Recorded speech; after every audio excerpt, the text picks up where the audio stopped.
Haleluya, puji nama Tuhan, salam sejahtera buat kita semua. Mari merenungkan firman Tuhan menggunakan 365 hari yang mengubahkan. Puji Tuhan, kita patut bersyukur tentunya kepada Tuhan karena pada kesempatan saat ini kita akan kembali lagi belajar bersama-sama kebenaran firman Tuhan. Dimanapun dan kapanpun kita mendengarkan renungan kebenaran firman Tuhan ini, kiranya dapat menjadi berkat bagi kehidupan kita semua. Puji Tuhan, mari saya mengajak untuk kita semua belajar dan merenungkan firman Tuhan dalam pembacaan kita pada hari ini di dalam Yohanes 5 ayat 39 dan 40.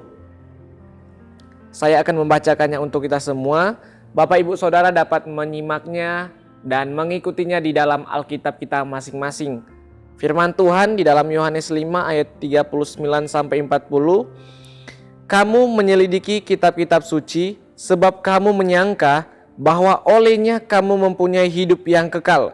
Tetapi walaupun kitab-kitab suci itu memberi kesaksian tentang aku, namun kamu tidak mau datang kepadaku untuk memperoleh hidup itu. Firman Tuhan pada saat ini saya beri tema yang memberikan kehidupan kekal.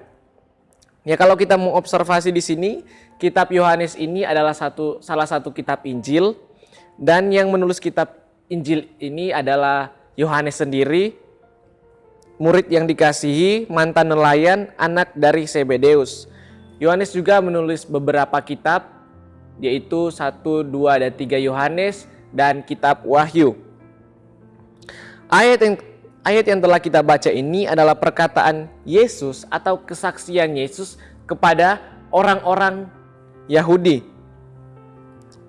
Yang dimana orang-orang Yahudi ini tidak senang kepada Yesus karena Yesus melakukan mujizat pada saat itu.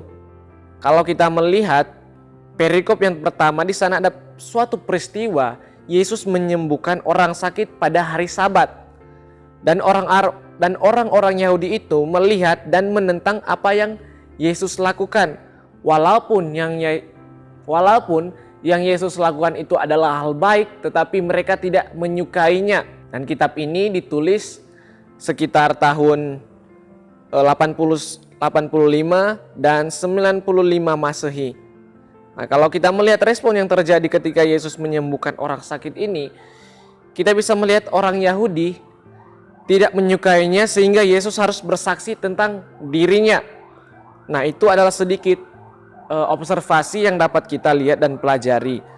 Nah, interpretasinya pada ayat pokok kita yang telah kita baca, itu adalah perkataan Yesus sendiri kepada orang-orang Yahudi yang tidak suka kepadanya, kepada Yesus. Dari sekian banyak perkataan Yesus, kita akan belajar pada perkataannya pada ayat 39 dan 40. Makna yang dapat kita lihat dan pelajari bersama-sama tentang perkataan Yesus di ayat 39 dan 40 yaitu yang pertama adalah menyelidiki kitab suci dengan tujuan untuk kemuliaan diri sendiri. Inilah yang dilakukan oleh orang-orang Yahudi. Yohanes 5 ayat 39, kamu menyelidiki kitab-kitab suci sebab kamu menyangka bahwa olehnya kamu mempunyai hidup yang kekal. Yesus mengakui bahwa orang-orang Yahudi ini memang menyelidiki kitab suci. Akan tetapi sayangnya mereka menyelidiki kitab suci untuk bertujuan untuk mencari kemuliaan bagi diri sendiri. Karena kalau mereka menyelidiki kitab suci dan tidak buta karena kehendak mereka sendiri, maka tentunya mereka akan percaya kepada Yesus. Karena Yesus yang adalah Mesias sudah dinubuatkan di kitab suci. Sudah ditulis juga, sudah digambarkan kepada kitab Taurat Nabi, yaitu kitab Taurat Musa. Yesus berkata dalam Yohanes 5 ayat, kalau kita maju di ayat 46, di sana dikatakan, sebab jikalau kamu percaya kepada Musa, tentu kamu akan percaya juga kepadaku sebab ia telah menulis tentang aku. Dalam kitab Taurat yang ditulis oleh Musa, di sana ada beberapa gambaran tentang Yesus. Kita akan membahas satu saja. Ketika orang Israel digigit ular, Tuhan memerintahkan Musa untuk membuat ular perunggu dan menaruhnya di sebuah tiang. Siapapun yang melihat ular perunggu itu akan disembuhkan. Ini adalah gambaran awal dari Yesus Kristus yang ditinggikan di kayu salib, sehingga siapapun yang memandangnya dengan iman maka akan mendapatkan kesembuhan, maka akan dapat kesembuhan. Memandang dengan iman dapat diselamatkan. Jika mereka percaya kepada Musa, seharusnya juga mereka percaya kepada Yesus, karena Musa telah menulis tentang Yesus dan juga ada beberapa gambaran lainnya, beberapa ayat lainnya, tetapi kita akan membahas satu gambaran saja. Jadi, jika mereka menyelidiki kitab suci atau firman Tuhan untuk kebenaran dan kemuliaan nama Tuhan, pasti mereka akan mengerti, mengetahui bahwa Yesus yang telah dinubuatkan itu yang memberikan kehidupan yang kekal. Tidak ada yang lain. Makna yang kedua yang dapat kita pelajari yaitu kitab suci tidak memberi kehidupan yang kekal. Orang Yahudi mengira bahwa hanya dengan menyelidiki kitab suci saja maka mereka bisa memperoleh hidup yang kekal. Seharusnya mereka menyelidiki, percaya, dan melakukan apa yang tertulis di dalam kitab suci atau firman Tuhan. Jadi kitab suci itu tidak memberikan kehidupan yang kekal. Jika tidak membaca, tidak percaya, dan tidak melakukannya, maka tidak memberi kehidupan yang kekal. Kitab suci hanya memberikan, atau Alkitab hanya memberikan arahan kepada kita untuk mendapat kehidupan yang kekal. Bukan berarti saya membahas tentang kitab suci itu tidak memberikan hidup yang kekal. Bukan berarti kitab suci atau Alkitab tidak penting. Tidak seperti itu, melainkan kitab suci memberikan arahan bagi kita untuk sampai pada kehidupan yang kekal, yaitu Yesus Kristus. Makna yang ketiga yang dapat kita lihat yaitu kehidupan kekal hanya ada pada Yesus. Jika kitab suci hanya memberikan arahan, maka yang memberikan kehidupan yang kekal adalah Yesus. Yesus sendiri yang berkata di dalam Yohanes 14 ayat 6. Ya, ada beberapa ya perkataan Yesus yang dapat kita lihat tentang kebenaran. Salah satunya nih dalam Yohanes 14 ayat 6. Kata Yesus kepadanya, "Akulah jalan dan kebenaran yang hidup. Tidak ada seorang pun yang datang kepada Bapa kalau tidak melalui aku." Bahkan di dalam, kalau kita mundur di dalam Yohanes 11 ayat 25, di sana dikatakan juga Yesus berkata, "Akulah kebangkitan dan hidup. Barang siapa percaya kepadaku, ia akan hidup walaupun ia sudah mati." Ya, ayat ini mendukung bahwa hanya Yesus yang memberikan kehidupan yang kekal.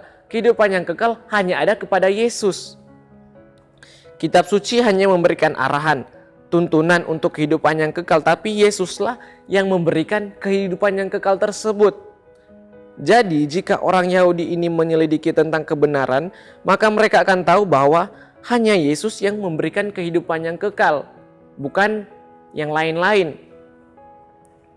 Jadi Bapak Ibu Saudara, kita pasti sudah mendapat gambaran tentang apa yang dapat kita pelajari, apa yang harus kita aplikasikan, lakukan di dalam kehidupan kita sebagai orang-orang percaya, sebagai anak-anak Tuhan.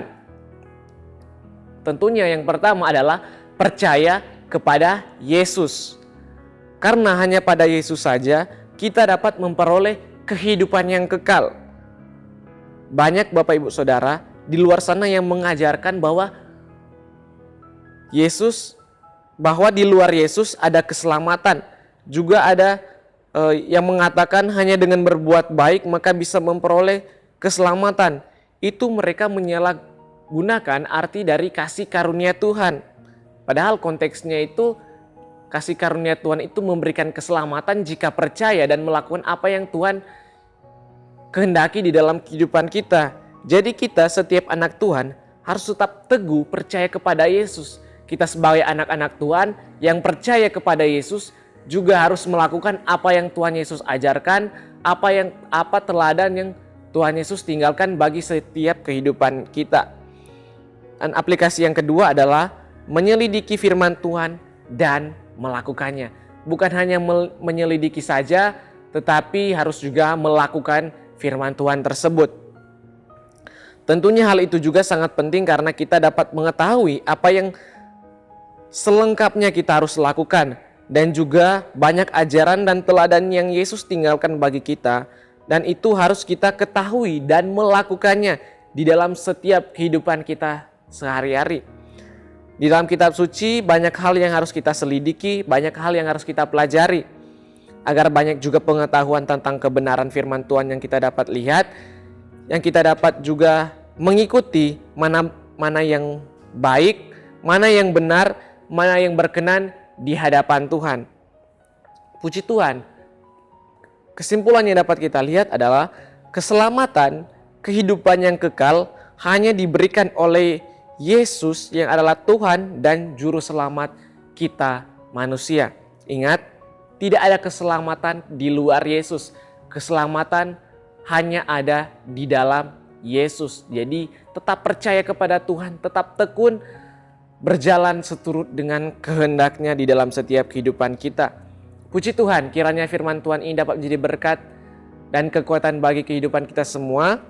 Terima kasih telah mengikuti Renungan 79. Bapak Ibu Saudara yang ingin didoakan untuk pokok-pokok doa tertentu atau ingin menceritakan kesaksian mujizat, kesembuhan, pemulihan masalah keluarga dan lain-lain, dapat disalurkan melalui chat WhatsApp di nomor 0813 2742 0088. Puji Tuhan, Tuhan Yesus memberkati kita semua. Mari kita tutup dengan doa, mari kita berdoa.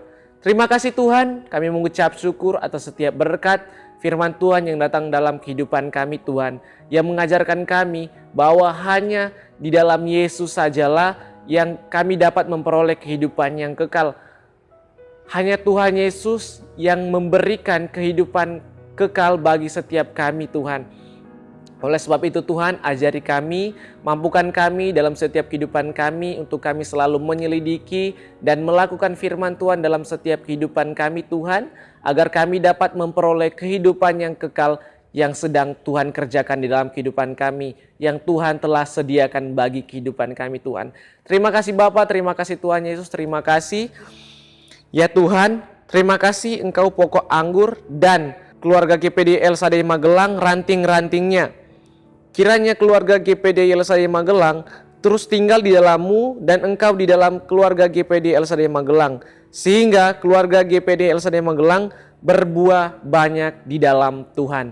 Terima kasih Tuhan, dengarkan doa kami, dengarkan seruan doa kami serahkan kehidupan kami serahkan doa kami ke dalam tangan-Mu. Hanya di dalam nama Tuhan Yesus Kristus kami berdoa dan mengucap syukur. Terima kasih Bapa. Haleluya. Amin.